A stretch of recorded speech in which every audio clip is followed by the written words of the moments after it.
Welcome to Rooted with Rachel. My name is Rachel Boucher, and this is where you'll find fresh joy for your journey. You know what it feels like the moment you connect with someone who has been through a similar situation that you have, and they're truly able to say, I understand exactly how you feel. That's such a sweet moment, isn't it?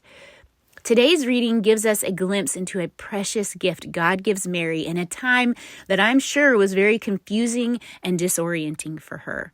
God gives her this sweet gift of a relationship with another woman. Listen to Luke 1:39 through 45. In those days, Mary arose and went with haste into the hill country to a town in Judah, and she entered the house of Zechariah and greeted Elizabeth. And when Elizabeth heard the greeting of Mary, the baby leaped in her womb. And Elizabeth was filled with the Holy Spirit, and she exclaimed with a loud cry, Blessed are you among women, and blessed is the fruit of your womb. And why is this granted to me, that the mother of my Lord should come to me? Behold, when the sound of your greeting came to my ears, the baby in my womb leaped for joy, and blessed is she who believed that there would be a fulfillment of what was spoken to her from the Lord. Notice that Mary made haste to visit Elizabeth. She didn't waste any time. And I love how the movie, The Nativity Story, portrays this.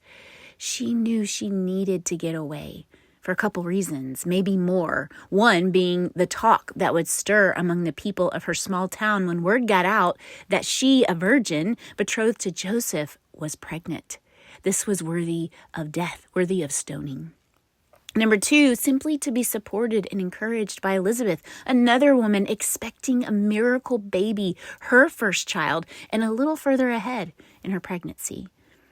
Although Mary believed God's message to her through the angel Gabriel, she was still unsure as to how in the world this would happen. And then I'm sure the thought swirling in her head of what people will think was more than she could bear.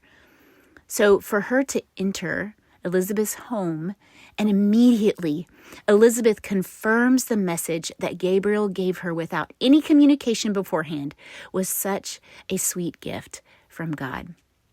Elizabeth confirms the message of salvation Gabriel brought to not only Mary, but to us and the whole world. John the Baptist, the one who would come in the spirit of Elijah, leaps in her womb at being in the presence of the Messiah.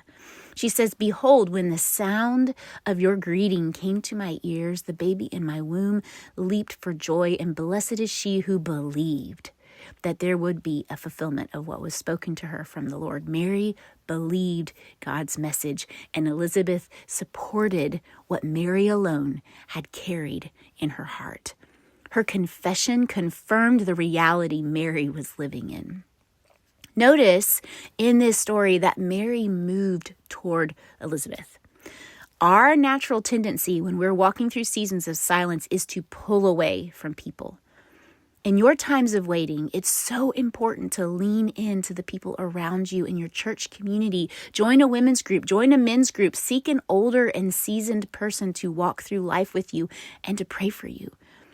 It could start simply as asking them out for coffee to hear their story. It doesn't have to be difficult. Who knows what God will do with that relationship?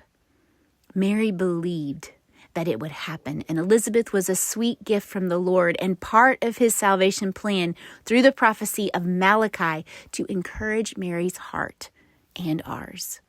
In the same way, God sends other believers to support and encourage our hearts during very confusing and disorienting times in our lives.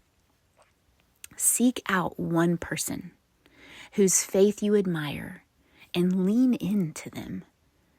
And carry this breath prayer in your heart today. Breathe in, Jesus, you support my soul.